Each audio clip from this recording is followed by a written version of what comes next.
you. Anyone will tell you. Thank you.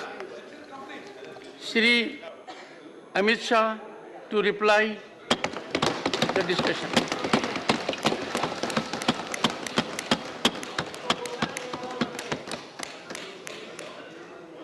धन्यवाद सभापति महोदय। आज जो बिल लेकर मैं इस महान सदन के सामने उपस्थित हुआ हूं, वो बिल के चर्चा में डॉक्टर अभिषेक मनु सिंघवी से लेकर श्रीमान आठवले जी तक 34 सम्मानीय सदस्यों ने अपने अपने विचार रखे।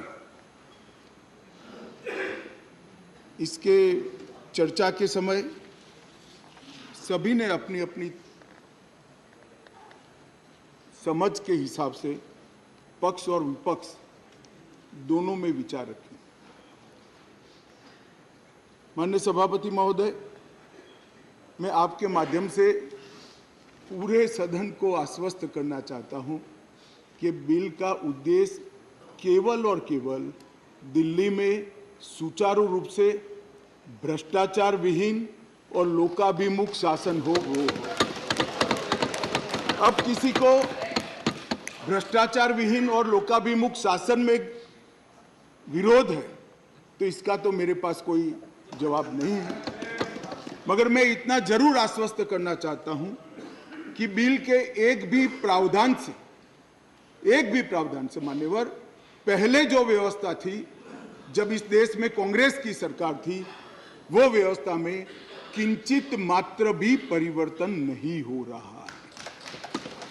मान्यवर, मैं आज जो बिल लेकर आपके सामने उपस्थित हुआ हूं, वो महामहिम राष्ट्रपति जी के 19 मई 2023 को राष्ट्रीय राजधानी क्षेत्र दिल्ली में सेवाओं के प्रशासन और प्रबंधन से जुड़े अध्यादेश जो उन्होंने प्रख्यापित किया था, वो अध्यादेश से बनी हुई व्यवस्था के स्थान पर विधि द्वारा बनी हुई व्यवस्था को प्रस्तावित करने के लिए बिल लाया हूं। ये इसका मूल उद्देश्य है। मैं सारी बातों का डिटेल जवाब दूंगा कि बिल क्यों लाना पड़ा, अध्यादेश लाने की जल्दी क्या थी, ये बिल कैसे संविधान सम्मत है, ये बिल कैसे सुप्रीम कोर्ट के जजमेंट को किसी भी एंगल से, किसी भी तरह से इसको वायोलेट नहीं करता है। ये सारी चीजों का मैं जरूर जवाब दूंगा।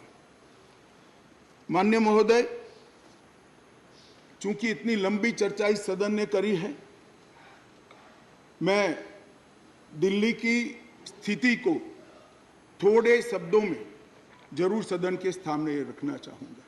मान्यवर, दिल्ली कई मायनों में सभी राज्यों से अलग प्रदेश है, क्योंकि यहाँ संसद भवन भी है, कई सारे इंस्टीट्यूशन का स्टेटस एंजॉय करने वाली संवैधानिक हस्तियां यहाँ विराजमान होती, सुप्रीम कोर्ट है, एम्बेसीज यहाँ है, और बार बार दुनिया भर के राष्ट्राध्यक्ष यहाँ पर चर्चा करने के लिए यहाँ आते हैं। मान्यवर, इसीलिए दिल्ली को यूनियन टेरिटरी बनाया गया है।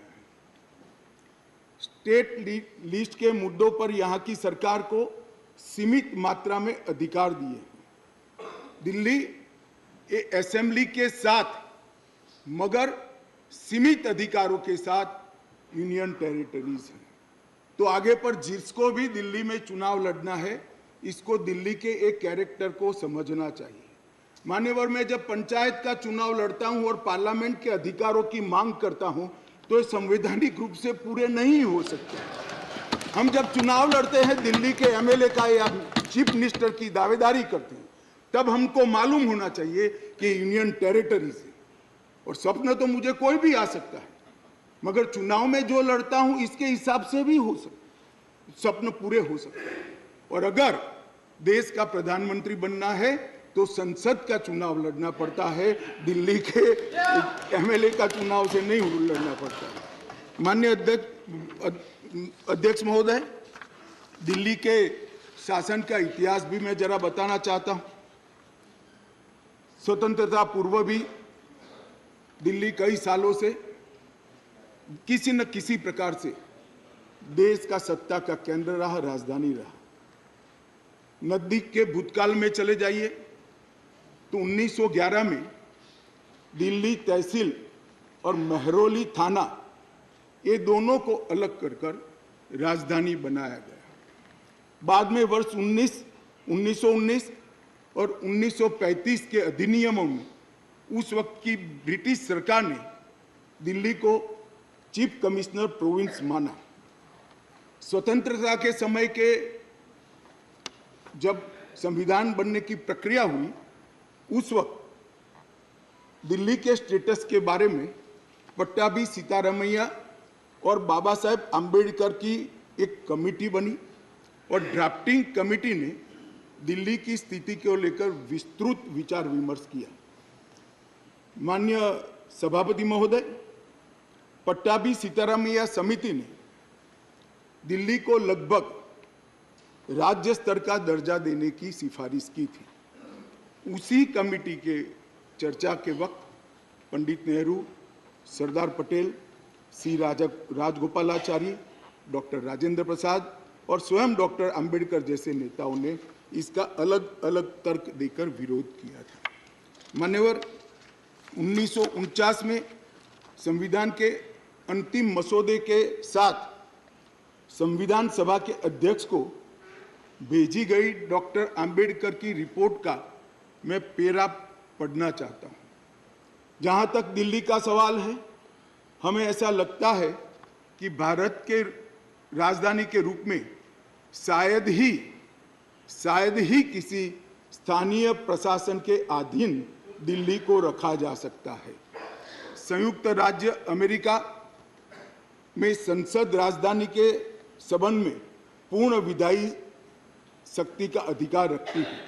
ऑस्ट्रेलिया में भी ऐसा है।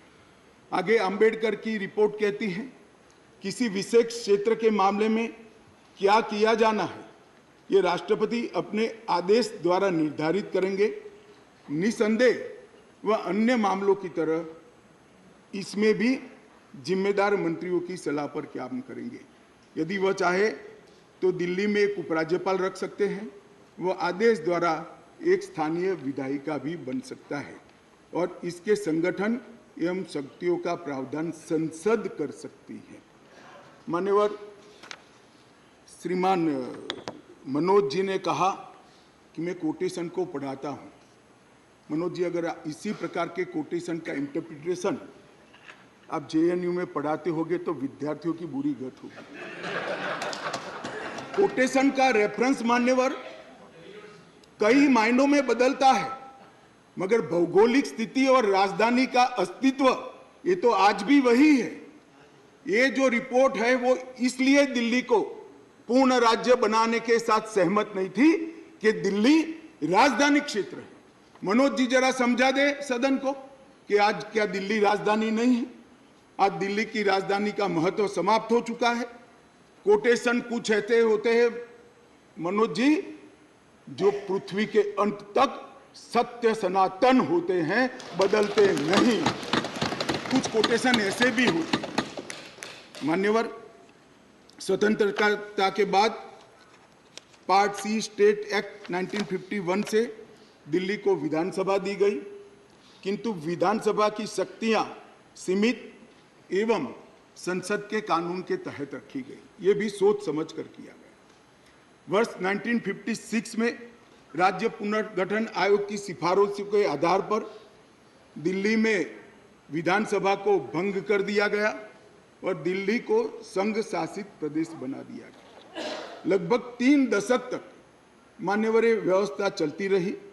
87 में सरकार या कमेटी बनी, जो बाद में बालकृष्णन कमेटी में परिवर्तित हुई और उसमें 1991 में 69वां संवैधानिक संशोधन किया, जिसमें संविधान में धारा 239 ए डाली गई और दिल्ली को विशेष दर्जा दिया गया। मैं इस बात पर पूरे सदन का ध्यान आकृष्ट करना चाहता हूं कि दिल्ली के रेफरेंस में संविधान का जब भी जिक्र करते हैं दिल्ली के शासन को मिले हुए अधिकारों के लिए, तब संविधान में धारा 239 ए को पढ़ना होगा, क्योंकि ये विशेष धारा है जो यूटी राजधानी क्षेत्र को व्याख्यायित करती है और उसकी शासन संबंधी सभी व्यवस्थाओं को इसमें वर्णित किया गया है। अब इसमें आप यहाँ पर ऐसा भाषण करेंगे कि आज दिल्ली की बारी है, कल उड़ीसा की है, आज दिल्ली की बारी है, कल आंध्र प्रदेश की है, आज दिल्ली की बारी है, कल फलाने राज्य की है। कोई संसद सदस्य ऐसी बातें सुन के अपना मत नहीं बदलेगा। राघव जी, आप जरा भी चिंता मत करिए। ऐसा नहीं है कि सिर्फ आप पढ़ सकते हैं, सभी लोग पढ़ सकते हैं, सभी लोग समझते हैं और सभी लोग चीज़ों को जानते भी हैं। सभी लोग जानते हैं कि इस प्रकार के बदलाव किसी राज्य में नहीं हो सकते, यूटी में ही हो सकते। मगर प्रॉब्लम इसमें राज्य और यूटी का नहीं है। हम है यूटी में, चुनाव यूटी के लड़े हैं और राज्य की पावर एंजॉय करनी है, इसका प्रॉब्लम है। मान्यवर, प्रॉब्लम का कोई जवाब भारत सरकार के पास नहीं है, दिल्ली की जनता के पास भी नहीं है, ये सदन के पास भी नहीं है। अपनी मानसिकता को ही बदलना पड़ेगा, सीमित करना पड़ेगा, संयत करना पड़ेगा, तब जाकर मान्यवर इसका रास्ता निकलेगा। मान्यवर, क्या हुआ बाद में? 91 से 2015 तक ऊपर नीचे कई बार एक दल की सरकार आई, कई बार विपक्ष की सरकार आई। मैं बहुत जिम्मेदारी के साथ यहां बताना चाहता हूं कि इस बिल से जो ट्रांसफर पोस्टिंग के सेवाओं के काम के लिए जो अधिकार का वर्णन किया गया है, ये सारे अधिकार प्रैक्टिस में यहीं पर वो ही चलते थे। 91 से लेकर 2015 तक मदन लाल खुराना जी मुख्यमंत्री रहे, फिर साहिब सिंह वर्मा बने, फिर थोड़े समय के लिए स्वर्गीय सुषमा स्वराज जी बनी, फिर थोड़े शीला दीक्षित जी बनी। मगर किसी से केंद्र सरकार से झगड़ा नहीं हुआ, किसी को नहीं हुआ, क्योंकि सब लोग विकास करना चाहते थे, सब पावर लेना नहीं चाहते थे। मान्यवर, उस वक्त कई बार कांग्रेस की सरकार थी और हमारी सरकार ऊपर रही, कई बार हमारी सरकार नीचे थी, ऊपर कांग्रेस की सरकार रही। ट्रांसफर पोस्टिंग के लिए कभी झगड़ा नहीं हुआ। उस वक्त यही व्यवस्था से निर्णय होते थे और किसी मुख्यमंत्री को कोई तकलीफ नहीं थी। मगर 2015 में एक आंदोलन के आधार पर बनी हुई सरकार है और फिर जो बताया कई सदस्यों ने कि केंद्र सरकार पावर हाथ में लेना चाहती है। भैया, केंद्र सरकार को पावर हाथ में लेने की जरूरत नहीं है। 130 करोड़ की जनता की कृपा से हमें पावर भारत की जनता ने ही दे दिया। ये अधिकार हमें भारत की जनता ने दिया और कई राज्यों में, पूर्ण राज्यों में भारतीय जनता पार्टी की पूर्ण बहुमत की सरकार चल रही है। कोई पावर लेने की जरूरत नहीं है। एक बिल हम लाए हैं पावर केंद्र में लाने के लिए नहीं, केंद्र ने दिए हुए पावर पर दिल्ली यूटी की सरकार अतिक्रमण करती है, इसको वैधानिक रूप से रोकने के लिए ये बिल लेकर हम आए। मान्यवर, शब्दों के श्रृंगार से असत्य को सत्य नहीं बनाया जा सकता।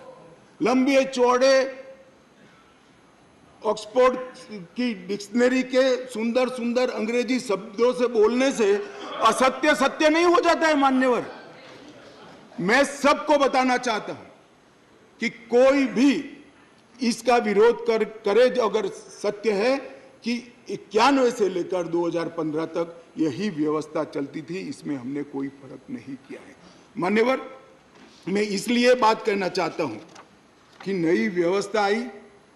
कई सदस्यों ने कहा, मैं तो तब बोलना नहीं चाहता मगर कहा है इसलिए सिर्फ रिपीट करता हूं कि अराजकता फैलाने का काम दिल्ली में शुरू हो गया है। मान्यवर, शासन व्यवस्था के एक फ्रेमवर्क में चलना पड़ता है। अगर मैं मंत्री हूं तो मेरे मंत्री के नाते अधिकार है तो दायित्व भी है। मैं किसी और के अधिकार का हनन नहीं कर सकता।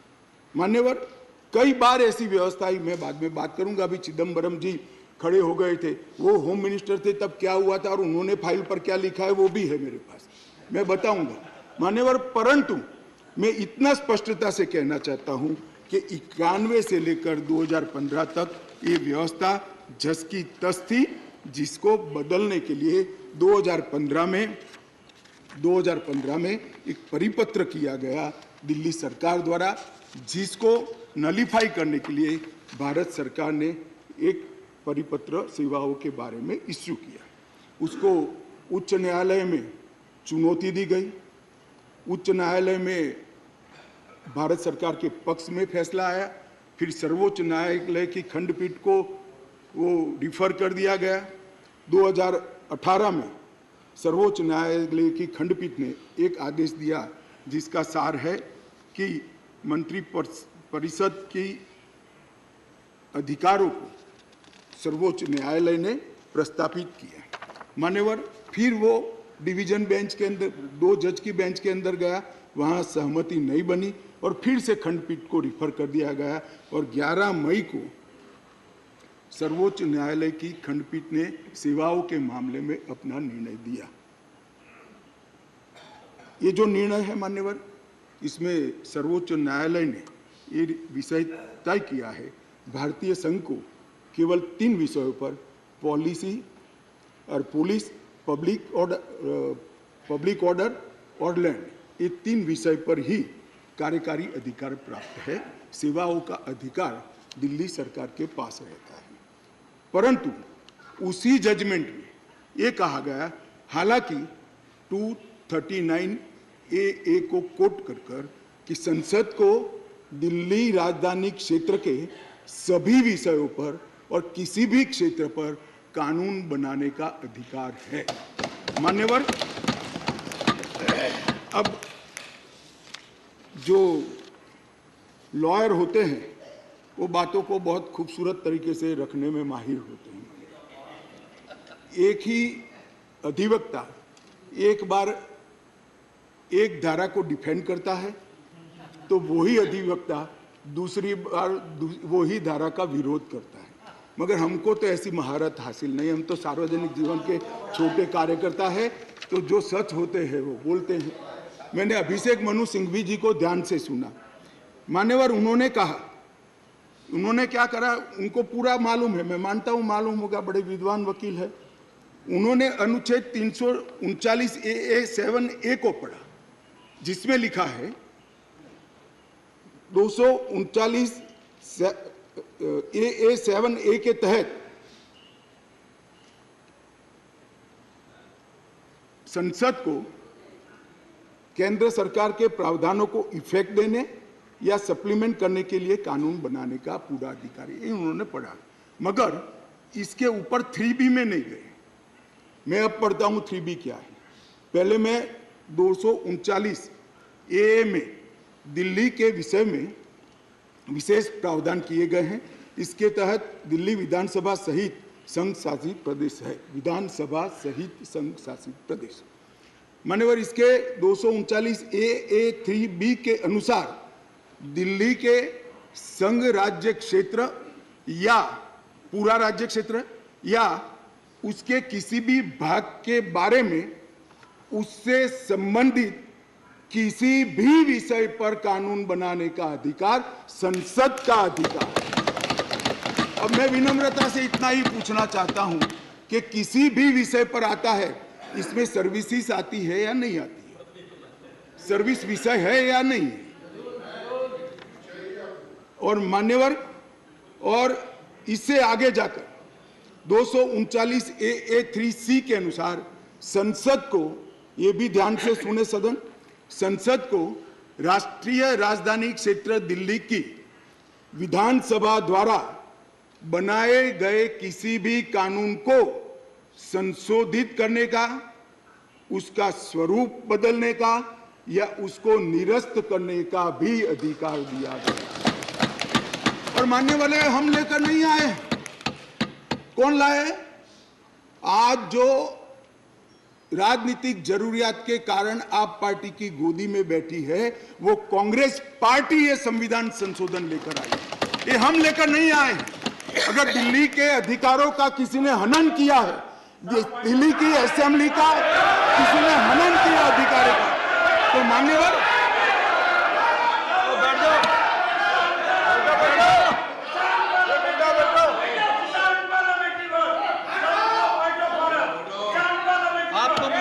लगी होगी, बैठ जाओ बैठ जाओ। आपको तकलीफ हुई है? अरे गोदी में बैठने में तकलीफ हुई है? माननीय अध्यक्ष जी, इनको करने में तकलीफ नहीं और सुनने में क्यों तकलीफ होती है? करते हैं तो सुनना पड़ेगा। गोदी में बैठ गए। मैं फिर से रिपीट करना चाहता हूं, केवल और केवल राजनीतिक स्वार्थ के कारण आप पार्टी का एपीचमेंट करने के लिए ये अपने ही लाए हुए कानून का ये विरोध कर रहे हैं।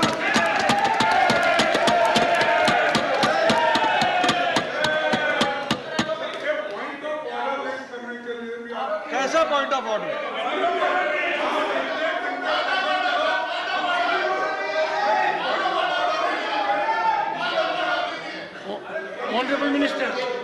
Honorable Minister. माननीय अध्यक्ष जी, Honorable Minister.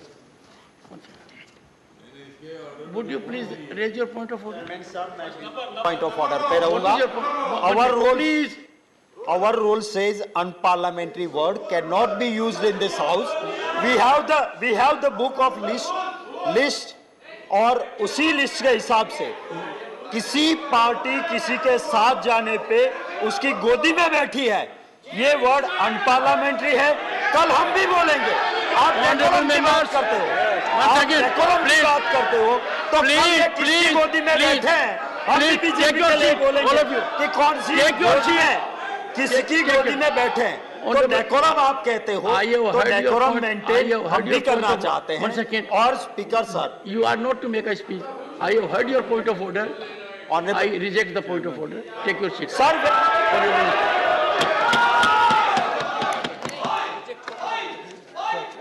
Honorable Minister. माननीय अध्यक्ष जी, यहां पर बहुत सारे सदस्यों ने बड़ी बड़ी दुहाइयां दी, संविधान की दुहाइयां दी, डेमोक्रेसी की दुहाइयां दी और अदालत के फैसले की सम्मान करने की दुहाइयां दी। माननीय अध्यक्ष जी, मैं इनको बहुत विनम्रता पूर्वक कहना चाहता हूं। मैं सबसे पहले अदालत के फैसले की बात करता हूं। अदालत के फैसले की अवमानना तब होती है तब अदालत ने किसी भी प्रकार का स्थगन आदेश दिया है। इसमें स्थगन आदेश मांगा गया था, अदालत ने दिया नहीं। दूसरी बात, अदालत के फैसले की अवमानना तब होती है जब हम अदालत के फैसले के विरुद्ध कोई बिल लेकर आते हैं। यहाँ अदालत ने अपने फैसले में स्वयं कहा है कि दिल्ली संघ राज्य के लिए देश की संसद किसी भी प्रकार का कानून बना सकती है। और माननीय अध्यक्ष जी, मैं सर्वोच्च अदालत के प्रति अति विनम्रता रखते हुए बताता हूं कि कई फैसले ऐसे होते हैं जो न्याय की कानून की इंटरप्रिटेशन करते वक्त अदालत देती है, मगर आज की जनभावनाओं के अनुरूप वो नहीं पाए जाते हैं। तो इस आज़ादी से अब तक ढेर सारे इतने उदाहरण हैं जिसमें संसद ने अदालत के फैसलों को बदलने के लिए कानून लेकर आए, मगर इसमें तो एक केस भी नहीं है। माननीय अध्यक्ष जी, इस देश की संसद ने कई बार संविधान बदला है। अदालत के फैसले की बात छोड़िए, अदालत के फैसले को न्यूट्रलाइज करने के लिए कई संविधान के पैराग्राफ जोड़े गए हैं माननीय अध्यक्ष जी। और ये संसदीय परंपरा है जिसको अदालतों ने भी स्वीकार किया है। और पहला संविधान संशोधन तो तब हुआ जब पार्लियामेंट भी नहीं बनी थी मान्यवर। कॉन्स्टिट्यूएंट असेंबली ने पहला संविधान संशोधन पारित किया था, तब से संविधान बदलने की प्रक्रिया चली है। और मैं आपको बताता हूं भाई, हम संविधान में बदलाव इमरजेंसी डालने के लिए नहीं लाए हैं। हम संविधान में बदलाव उस वक्त की तत्कालीन राष्ट्रपति की सदस्यता जो चली गई थी इसको पुनर्जीवित करने के लिए नहीं लाए हैं और इमरजेंसी डालकर लाखों डेमोक्रेटिक कार्यकर्ताओं को जेल में अरे खड़गे जी सुनिए, मैं धैर्यपूर्वक सुना हूं। कांग्रेस को लोकतंत्र पर बोलने का कोई अधिकार नहीं है। आप क्या बात करते हो लोकतंत्र की?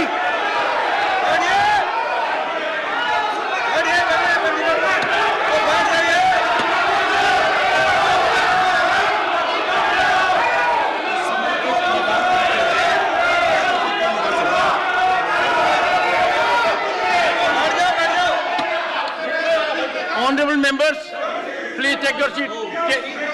Take your seat. Nothing will go on record. Take your seat. Take your seat.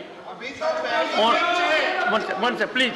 Honorable members, the Honorable Home Minister was throughout present by and large, and he heard everyone very patiently. And everyone in the House, now he has a right and duty as Home Minister to address the House. He is... Something wrong? Sir, Honorable Home Minister, nothing will go regard. Please. मान्यवर, मैं थोड़ी जल्दबाजी में प्रधानमंत्री की जगह राष्ट्रपति बोल गया, इसलिए मैं थोड़ा फिर से रिपीट करना चाहता हूं। इस देश के पूर्व प्रधानमंत्री की सदस्यता बचाने के लिए हम ये बिल नहीं लेकर आए। ये बिल संविधान की भावनाओं को संभालने के लिए हम लेकर आए। और मान्यवर, इमरजेंसी डाली गई, हम तो बहुत छोटे थे उस वक्त। ये बिल पर ही है, ये बिल पर ही है। भैया डिस्कस, मान्यवर ऐसा है कि जब ये लोग बिल पर चर्चा कर रहे थे, मुझे डेमोक्रेसी समझा रहे थे, तो मैं उनको डेमोक्रेसी समझा रहा हूं कि डेमोक्रेसी क्या है। इमरजेंसी के अंदर मान्यवर 3 लाख से ज्यादा राजनीतिक दलों के बड़े बड़े नेताओं को जेल में डाल दिए गए, जेल में डाल दिए। माननीय अध्यक्ष जी, सारे अखबारों पर सेंसरशिप डाल दी गई। माननीय अध्यक्ष जी, इंडियन एक्सप्रेस ने अपने संपादकीय को खाली रखना पड़ा। माननीय अध्यक्ष जी, ये लोग डेमोक्रेसी की बात कर रहे हैं, ये लोग डेमोक्रेसी की बात कर रहे हैं। माननीय अध्यक्ष जी, और जब माननीय अध्यक्ष जी इन्होंने पूछा कि भाई अध्यादेश आप लाए थे, तो एक बहुत सुंदर क्रोनोलॉजी देश के मतदाताओं को गुमराह करने के लिए। माननीय अध्यक्ष जी, इसका जवाब मुझे देना ही पड़ेगा, फिर से उनकी भावनाएं उद्वेलित होगी मगर मुझे देना पड़ेगा। माननीय अध्यक्ष जी, उन्होंने कहा 11 मई को फैसला है और 17 मई को ऑर्डिनेंस लाया गया और 19 मई को एससी को सुप्रीम कोर्ट को छुट्टी पर जाना था, तब ऑर्डिनेंस को घोषित किया गया। माननीय अध्यक्ष जी, मैं इसका तो पूरा क्यों करना पड़ा, इसका मुझे जस्टिफिकेशन देना चाहिए, क्योंकि विरोध भी 2 दर्ज हुए इसी विषय पर। परंतु मैं उनको ये कहना चाहता हूँ, और ये एक मुद्दे कौन खड़े कर रहे हैं जिनका पूरा जीवन सुप्रीम कोर्ट में वकीलात करते करते गया। उनको ये भी मालूम नहीं है कि वैकेशन बेंच होती है, वैकेशन बेंच होती है, और वैकेशन के अंदर भी अगर उचित लगे तो मुख्य न्यायाधीश महोदय खंडपीठ भी बना सकते हैं, संवैधानिक खंडपीठ भी बना सकते हैं और स्थगन आदेश दे सकते हैं। वैकेशन के बाद क्या हुआ, ऑर्डिनेंस आ गया, वैकेशन के बाद चैलेंज किया, चैलेंज कर स्थगन आदेश मांगा, सुप्रीम कोर्ट ने नहीं दिया, आज भी नहीं है। मैं तो बिल लेकर आया हूं। अब ये क्रोनोलॉजी का क्या मतलब है बताइए। मगर यहां चर्चा कर एक भ्रांति खड़ी करना कि हमारे अधिकारों को लेने के लिए लालायित थे। भैया, अधिकारों को लेने के लिए लालायित नहीं थे, हम दिल्ली की जनता के अधिकारों की रक्षा के लिए लाए। इसलिए मान्यवर, ये जल्दी करनी पड़ती। मान्यवर, मैं आगे बताता हूं कि जल्दी क्यों करनी पड़ी। मान्यवर, अब मेरे पास भी एक क्रोनोलॉजी है, जरा उसको धैर्य से सुनना चाहिए। मान्यवर, 11/5/23 को ये अध्यादेश आया और ये फैसला आया। फैसला लगभग 3-4 बजे के आसपास घोषित हुआ। उसके बाद में 5:30 बजे फैसला क्या था मान्यवर? फैसला तो ये था कि संवैधानिक खंडपीठ ने एक फाइंडिंग दिया है, ये रेगुलर बेंच के सामने जाएगा, रेगुलर बेंच हियरिंग करेगी और बाद में इस पर आदेश पारित करेगी, तब जाकर फैसला लागू होगा। फैसला तो अभी लागू भी नहीं हुआ है। मगर जल्दबाजी किसको कहते हैं मैं बताता हूं श्रीमान राघव चड्ढा जी। जल्दबाजी इसको कहते हैं कि अभी आदेश तो पारित भी नहीं हुआ था, एक नीति विषयक फैसला लिया जो 2 जजों की खंडपीठ ने सुनकर उस पर आदेश पारित किया जाना था, इसके बाद इंप्लीमेंटेशन होना था। 11/5 को शाम को 5:30 बजे एक नोट सर्कुलेट कर दिया गया कि आज 5:30 बजे तक पात्र अधिकारियों की सूची के साथ जो इस पद पर तैनात हो सके, सचिव सेवाओं के मतलब सेक्रेटरी सर्विस के लिए एक नोट प्रस्तुत किया गया। ट्रांसफर करना भी चालू कर दिया। बोले अभी तो खंडपीठ 2 जजों की खंडपीठ का जजमेंट भी नहीं आया और ट्रांसफर करना चालू किया। सोशल मीडिया में घोषणा कर दी, अभी तो एप्लीकेशन मंगाई, नोट मंगाया है, सोशल मीडिया पर कह दिया श्री आशिक माधवराव मोरे को बदल दिया गया। कैसे बदलोगे भाई, कैसे बदलोगे मान्यवर? और इसके आगे मैं जाना चाहता हूं।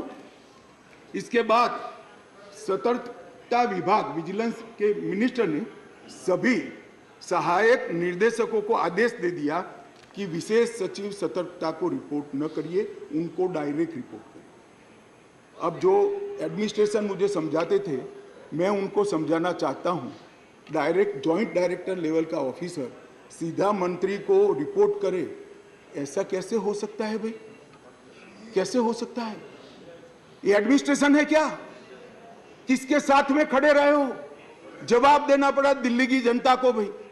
मान्यवर, इसके बाद सतर्कता विभाग के मंत्री जी ने आदेश दे दिया 13 तारीख को कि मैन्युअल के पैरा 2.22 के उल्लंघन किया, जिसमें विजिलेंस सेटअप के कार्यबल सीवीओ के परामर्श से संगठन के प्रमुख संगठन में प्रभावी सतर्कता प्रबंधन के लिए कार्यबल तैनात करने के निर्देश बनाने के लिए सूचना कर दी। अब मुझे ये समझ नहीं आता है, अभी तो संवैधानिक खंडपीठ ने खंडपीठ को आदेश भेजा है, इंटरप्रिटेशन भेजा है, इस पर खंडपीठ ने 2 जजों की खंडपीठ ने सुनवाई करनी है और फिर जजमेंट देना है।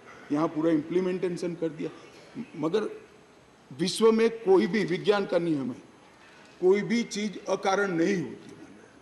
ये विजिलेंस विभाग को ही क्यों टारगेट बनाया गया? ट्रांसपोर्ट को नहीं बनाया गया, सफाई को नहीं बनाया गया, जल बोर्ड को नहीं बनाया गया, जल विभाग को नहीं बनाया गया, मान्यवर रोड एंड बिल्डिंग को नहीं बनाया गया, सोशल वेलफेयर को नहीं बनाया। ये सारे शासन के साथ जुड़े हुए भी नहीं है क्या? ये किसी में जल्दी नहीं हुई, सिर्फ विजिलेंस में हुई। अब मैं इस कारण बताना चाहता हूं कि सदन में विजिलेंस में क्यों जल्दी हुई। मान्यवर, इसके अंदर आबकारी घोटाले की, शराब घोटाले की फाइल विजिलेंस में पड़ी थी। इसलिए मान्यवर आधी रात को विजिलेंस डिपार्टमेंट खोलकर फाइलों की हेराफेरी करने की फरियाद दिल्ली पुलिस को मिली है। मान्यवर केशव राव जी कहते थे हम तो ना इनके साथ है ना उनके साथ है, ना आपसे जुड़ाव है ना उनसे जुड़ा है। बीआरएस वालों का भी इस शराब घोटाले के साथ आप पार्टी के साथ जुड़ाव है, इसीलिए आप वहां बैठे हो। मान्यवर, एक फाइल थी आबकारी घोटाले वाली, दूसरी फाइल थी एक यहाँ पर शीश महल बना है मान्यवर, बहुत बड़ा शीश महल। हमने When we speak, you stop us. Sheesh Mahal is allowed to नहीं, एक मिनट मान्यवर, शीश महल में असंसदीय क्या है? अभी मैं आगे तो बोला ही नहीं। What is your objection?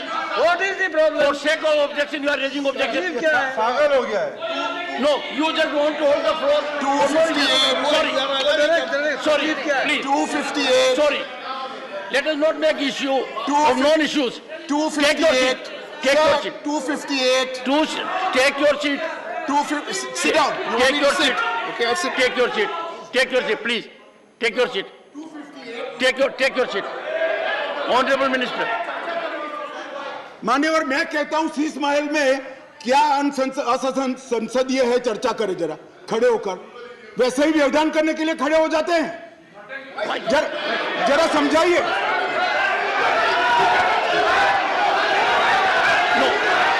मान्यवर, मेरा निवेदन है,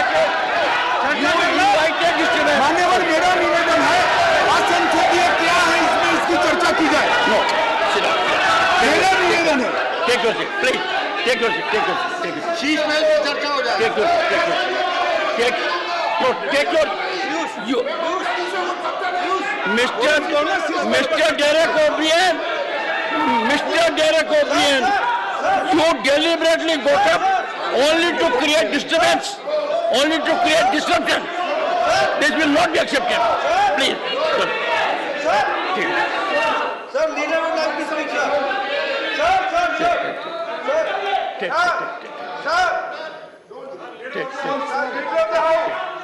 Please. Sir, leader of the house. No. Sir, leader of the house. Honorable Minister.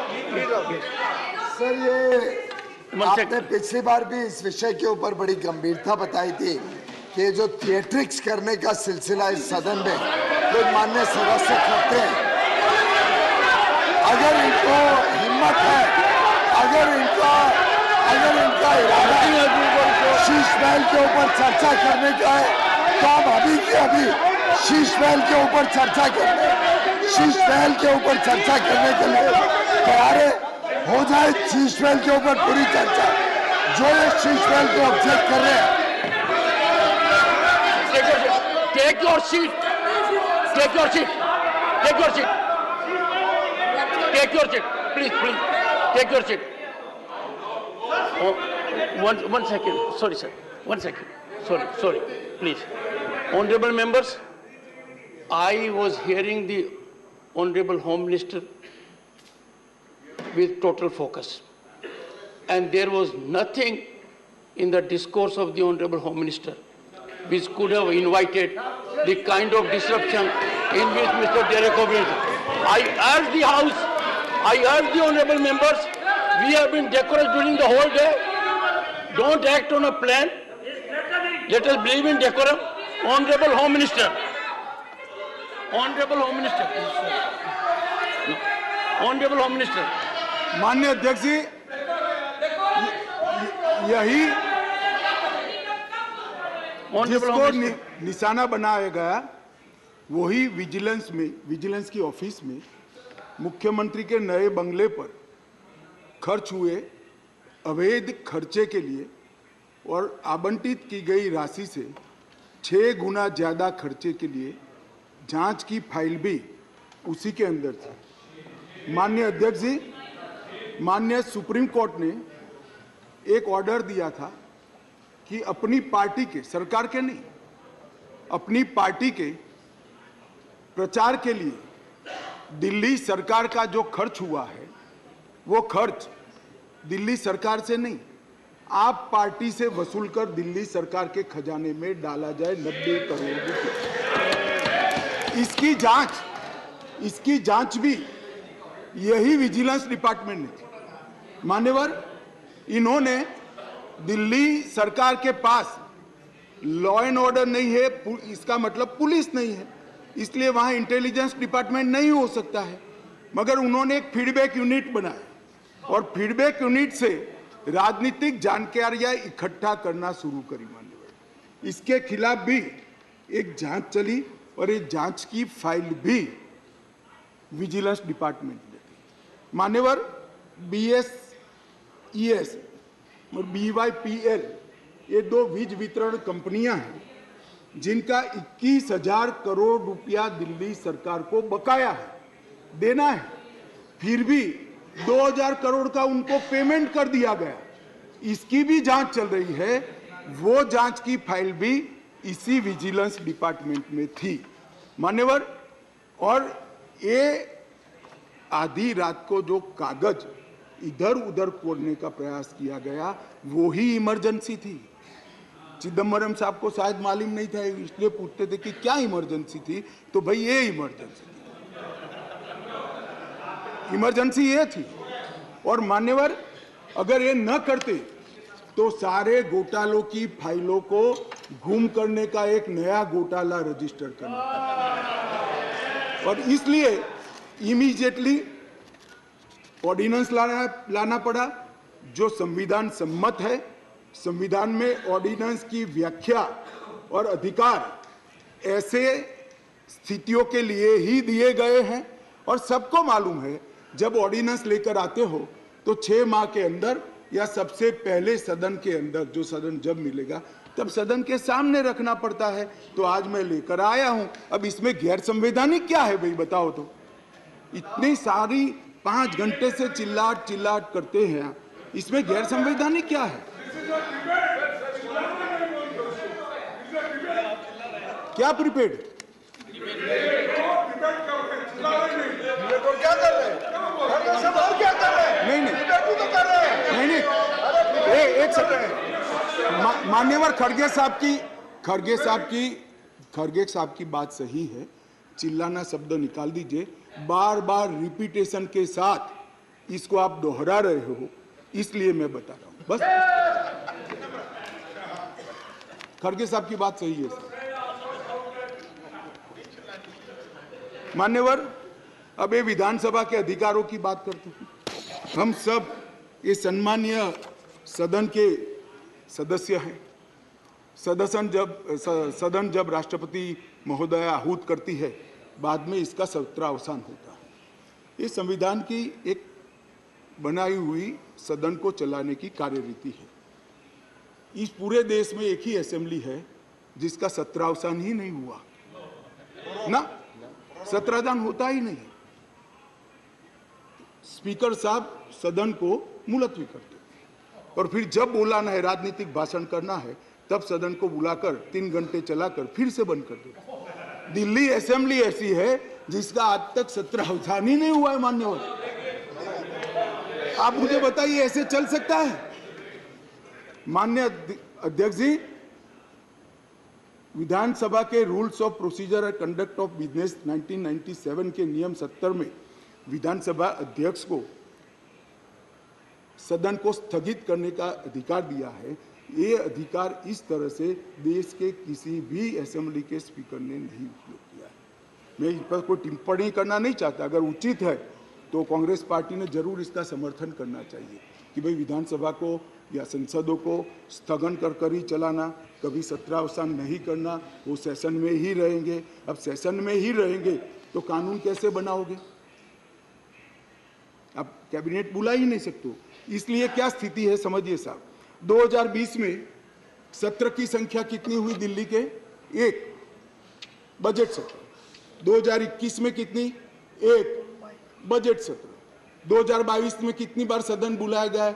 1 bar budget सत्र। 2023 में कितनी बार सदन बुलाया गया? 1 बार बजट सत्र। उसके अलावा असेंबली की जरूरत ही नहीं है। इसके अलावा मान्यवर असेंबली की जरूरत ही नहीं है। ये किस तरह से असेंबली चला रहे हैं मान्यवर? कैबिनेट के अधिकारी की दुहाई दे रहे हैं।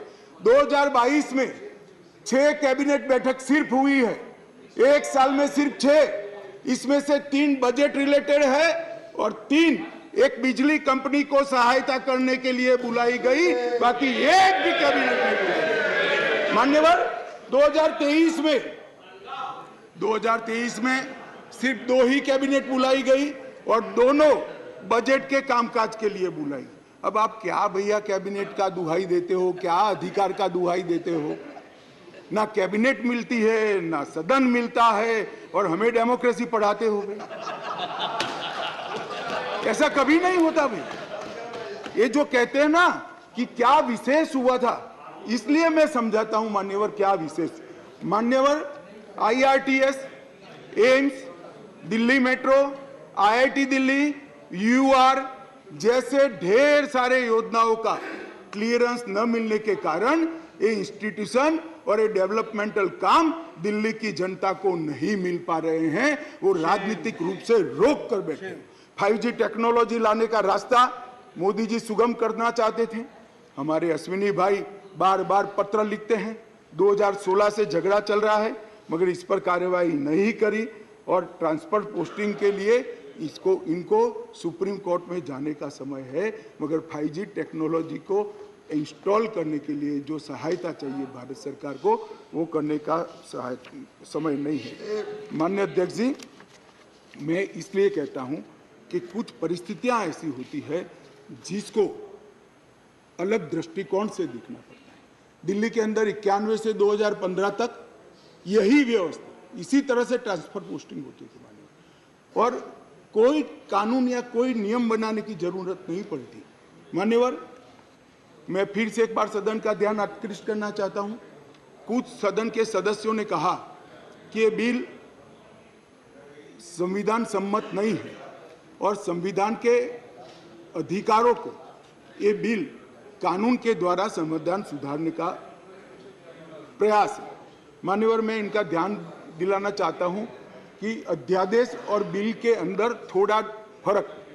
अध्यादेश के अंदर धारा 3A है जो बताती थी कि दिल्ली विधानसभा को एंट्री 41 यानी सेवा मामलों पर कानून नहीं बना पाएगी, ये अध्यादेश के अंदर। फिर हमने इसको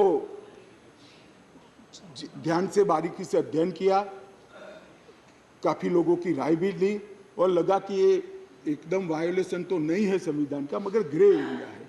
इसलिए जो मैं बिल लेकर आया हूं, विधेयक लेकर आया हूं, इसमें धारा 3A को भारत सरकार ने ही हटा लिया है, इसलिए वायोलेशन का क्वेश्चन डज नॉट अराइज।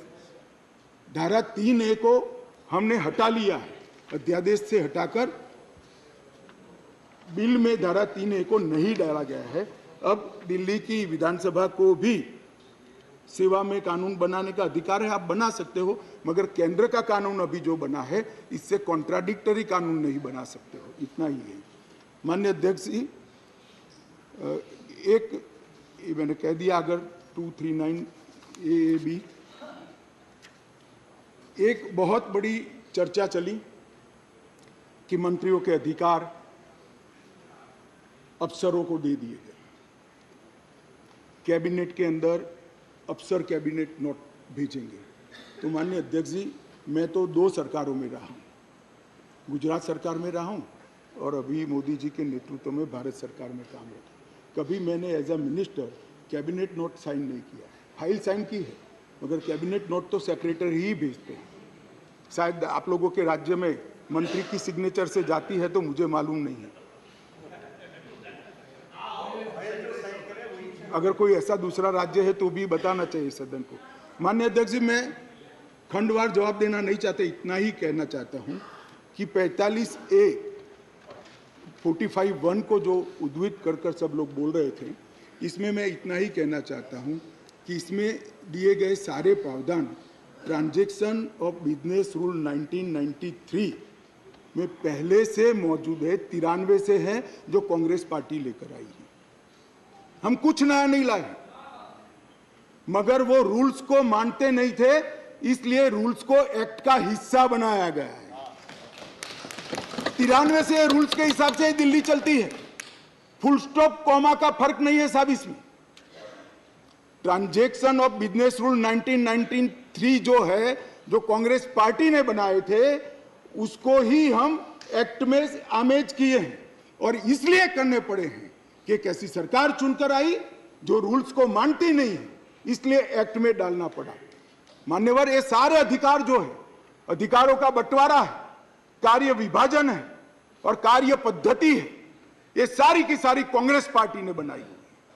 अगर कांग्रेस पार्टी में अंतरात्मा है तो इस बिल का समर्थन करना चाहिए। मैं तो आपकी चीज को लेकर खड़ा हूं, मगर ये नहीं करेंगे, मुझे मालूम है मान्यवर, क्योंकि उनको गठबंधन बचाना है,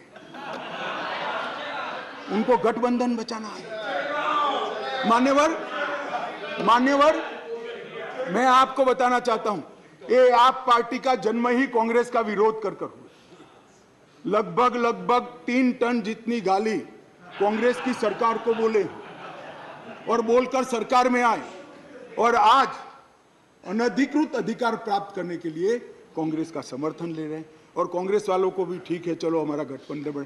भाई मैं बताना चाहता हूं खड़गे साहब, जैसे ही आज शाम को ये बिल खत्म हुआ, पारित हुआ, केजरीवाल जी पलट जाएंगे, ठेंगा दिखाएंगे और कुछ नहीं होने वाला।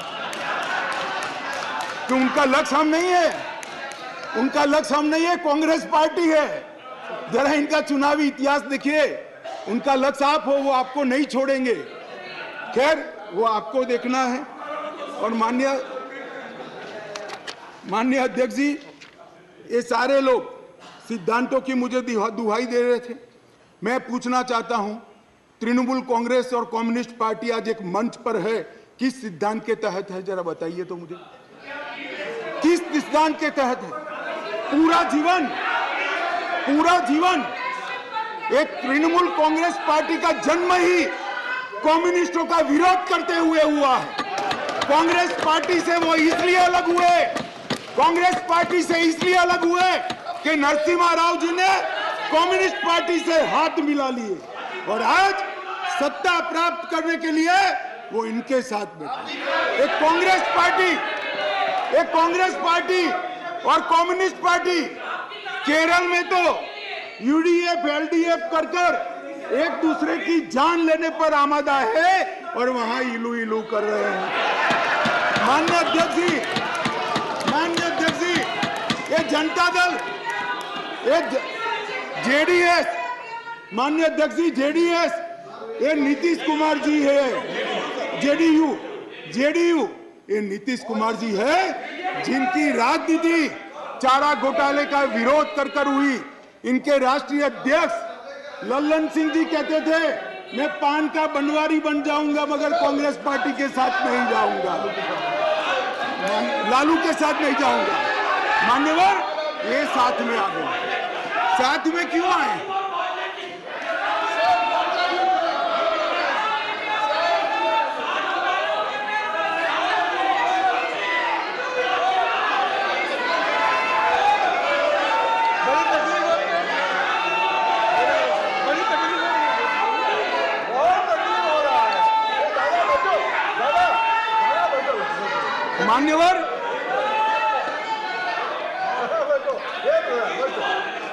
मान्यवर, ये साथ में क्यों आए हैं? ये साथ में इसलिए आए हैं कि उनको भरोसा है कि अकेले कुछ हो नहीं सकता, इकट्ठा हो जाओ तो कुछ तो कर पाएंगे। मगर मैं आज बताना चाहता हूं मान्यवर, और 5-10 लोगों को जोड़ दो, कुछ नहीं होने वाला है। 24 मई में फिर से नरेंद्र मोदी प्रधानमंत्री मान्यवर।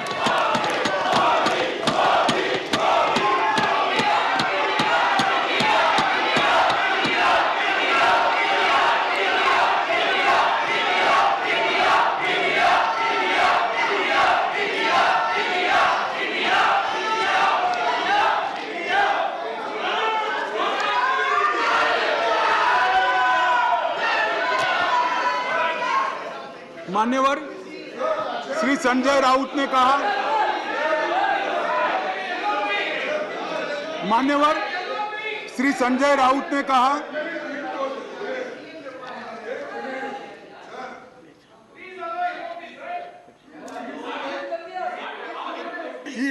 I know, but just take it.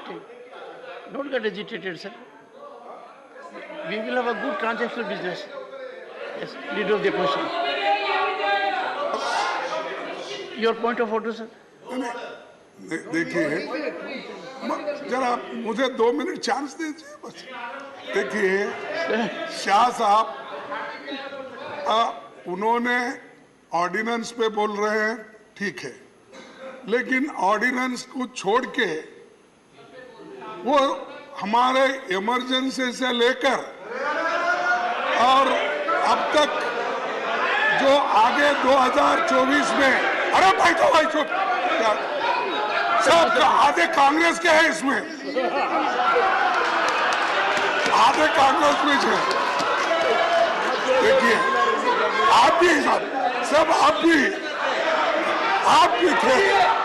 तो सर मेरा एक ही निवेदन है कि शाह साहब अच्छे भाषा में बोलते हैं, हिंदी में अच्छा, जैसा अंग्रेजी में हार्वर्ड को उन्होंने बोले कि अच्छे शब्दों में ऐसा वैसा ही वो भी हिंदी में बहुत अच्छे तरीके से व्याकरणबद्ध हिंदी बोल रहे हैं, ठीक है।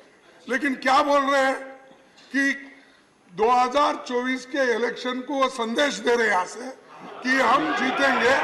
माननीय खड़गे जी एक और अपोजिशन का पूरा माननीय खड़गे जी, अपोजिशन के टीका टिप्पणी कर रहे हैं। आप अपने विषय पे बोलिए। माननीय खड़गे जी, आप डिबेट में करीब पूरे समय रहे हैं। हाँ? डिबेट में आप करीब पूरे समय रहे हैं, पर कुछ समय आप नहीं थे। मैं आपको कह सकता हूं कि आप रिकॉर्ड को देखिए, सभी सदस्यगण ने अपने भाषणों के अंदर जो आयाम अपनाया है उसका रिस्पॉन्स है। ये नहीं, ये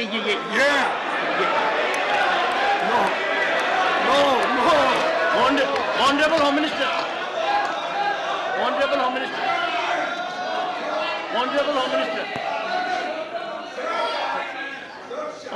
मिनिस्टर, खड़गे साहब मैं ध्यान रखता हूं।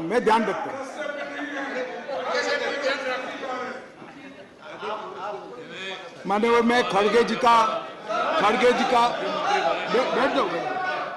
मान्यवर मैं खड़गे जी का धन्यवाद करता हूं। इन्होंने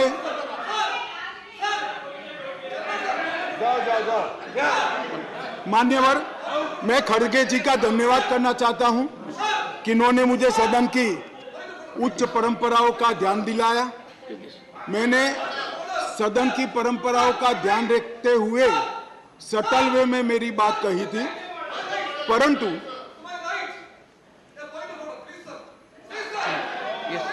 मान्यवर मैंने सटल वे में ही करी थी। मैसेज आधा अधूरा गया था, खड़गे जी ने पूरा मैसेज डाल दिया, इसलिए मैं उनका धन्यवाद करना चाहता हूं। मान्यवर संजय राउत जी ने कहा कि मोदी जी विदेश जाते हैं तो उनका सम्मान होता है, कोई उनका ऑटोग्राफ मांगता है, कोई उनको झुककर नमन करता है, कोई उनसे अपॉइंटमेंट मांगता है, कोई मोदी जब बॉस कहता है, वो सम्मान मोदी जी का नहीं है, देश का सम्मान। मैं यही कहना चाहता हूं, हमारे मन में कोई मुगलता नहीं है कि नरेंद्र मोदी व्यक्ति का सम्मान है, ये नरेंद्र मोदी नाम के देश के प्रधानमंत्री का सम्मान। मगर इतने सारे देश के राष्ट्रपति, प्रधानमंत्री, राष्ट्राध्यक्ष भारत के प्रधानमंत्री को सम्मान देते हैं, इससे देखकर आप भी जरा देना चालू करो तो थोड़ा अच्छा दिखेगा। मान्यवर कम्युनिस्ट पार्टी के 2 सदस्यों ने मेरी पार्टी का उल्लेख देकर कहा कि मेरी पार्टी का आजादी के आंदोलन में कोई इतिहास नहीं है, हिस्सा नहीं। सुनिए, मगर मैं उनके एक व्यवहारिक जनरल नॉलेज पर क्वेश्चन उठाना चाहता हूं कि जो व्यक्ति का, मतलब इंस्टीट्यूशन के नाते कहता हूं, जो पार्टी का जन्म ही 1950 में हुआ हो, वो आजादी के आंदोलन में कैसे हिस्सा ले सकते हैं भैया? हमारी पार्टी का जन्म ही 1950 में हुआ, हम कैसे आजादी का आंदोलन लड़ेंगे? मान्यवर मगर कई ऐसे हमारे फाउंडर मेंबर थे, श्यामा प्रसाद मुखर्जी से लेकर कई सारे। आज बंगाल अगर भारत में है तो श्यामा प्रसाद मुखर्जी के कारण है, और अगर आज कश्मीर भारत में है तो श्यामा प्रसाद मुखर्जी के कारण। और मान्यवर ये कह रहे थे ये नागपुर से इशारा आता है, नागपुर से। ठीक है भाई, चलो 1 सेकंड के लिए मेरी बात मान लो, नागपुर से इशारा आता है, आपकी बात को मैं मान लेता हूं, मगर नागपुर तो भारत का हिस्सा है, रसिया या चीन नहीं है। आपकी पार्टी तो रशिया और चीन से इशारा लेती थी। मान्यवर, ये मुझे क्या कह रहे हैं?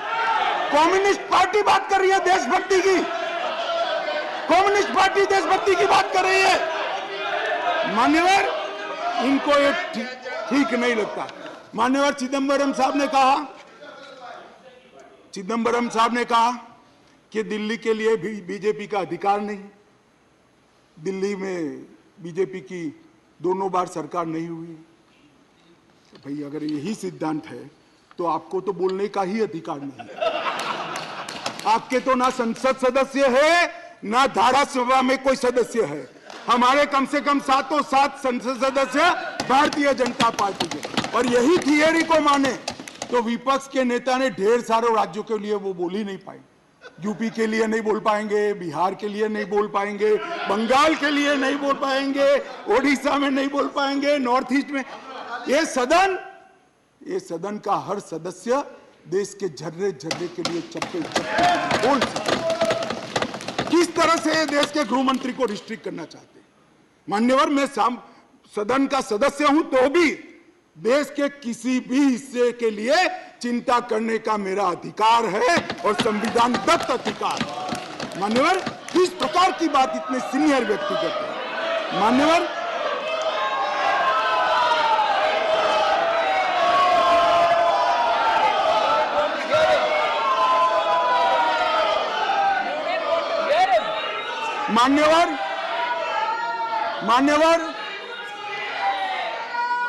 मान्यवर, मणिपुर के लिए भी मैंने सदन से पहले ही आपको पत्र लिखा है कि मणिपुर के लिए चर्चा के लिए मैं तैयार हूं। आज भी कहता हूं, अभी 11 तारीख बाकी है। हमें कुछ छिपाना नहीं है। छुपाना आपको है जो चर्चा होने नहीं देते हो। आपको छुपाना है। और मैं कहता हूं मान्यवर, 11 तारीख को चर्चा खड़गे जी कह दे। मैं कहता हूं इसी तरह से सुन नहीं पाएंगे मान्यवर, नहीं सुन पाएंगे। और इसीलिए मणिपुर पर चर्चा करने के लिए तैयार। मान्यवर,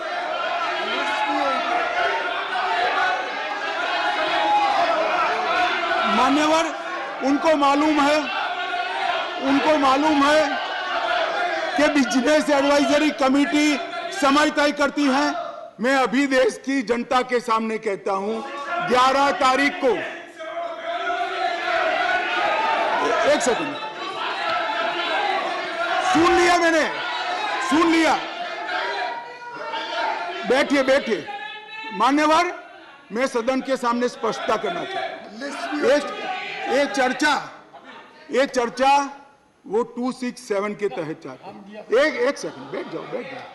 267 के तहत चाहते हैं, जिसमें मतदान का प्रावधान है। मान्यवर, ये प्रावधान क्यों बना है? जब कोई सरकार बजट के तुरंत बाद अल्पमत में आ जाए और कोई बिल ही न लाए तो राज्यसभा में अविश्वास की दरखास्त का कोई प्रोविजन नहीं है। तो राज्यसभा में वोटिंग के साथ चर्चा हो, इसलिए रूल्स लाया गया है। यहाँ तो हम हर रोज बिल लेकर आते हैं। भाई गिरा दो बिल, बहुमत है, ये बिल गिरा दो, लो ये बिल ही गिरा दो, ये बिल गिरा दो। मान्यवर, मुझे बताइए, देश की जनता देख रही है, क्या हासिल है वोटिंग से? क्या हासिल है? सवाल आप मणिपुर की स्थिति, मणिपुर की चिंता और सरकार ने उठाए गए कदम पर चर्चा करने चाहते हैं या वोटिंग से शो ऑफ स्ट्रेंथ करना चाहते हैं? और वोटिंग से शो ऑफ स्ट्रेंथ करनी है तो भी हम डरते नहीं है। इसी बिल में कर लीजिए, अभी दूध का दूध और पानी का पानी। मान्यवर, 11 तारीख को चर्चा के लिए खड़गे साहब हाँ बोल दे, मैं सदन में चर्चा के लिए तैयार हूं। मान्यवर,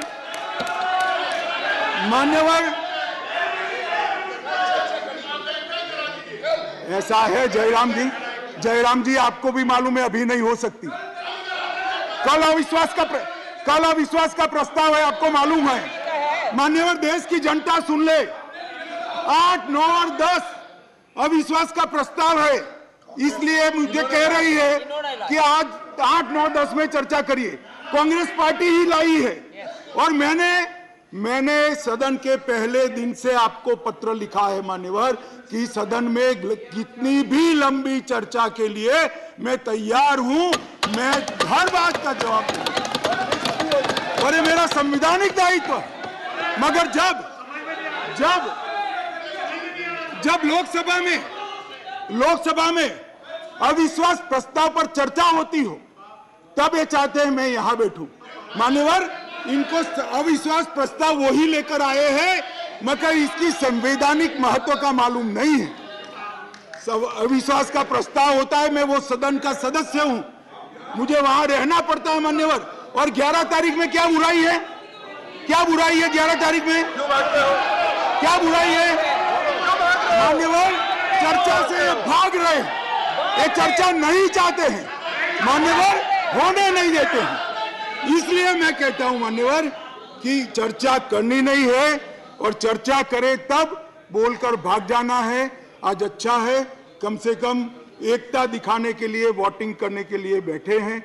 चलो वो बहाने से भी बैठकर संविधान के नियमों के हिसाब से, संसद के नियमों के हिसाब से चर्चा करी, इसके लिए धन्यवाद। मेरा पूरा सदन से मान्यवर निवेदन है कि जो मैं विधेयक लेकर आया हूं इसको पारित किया।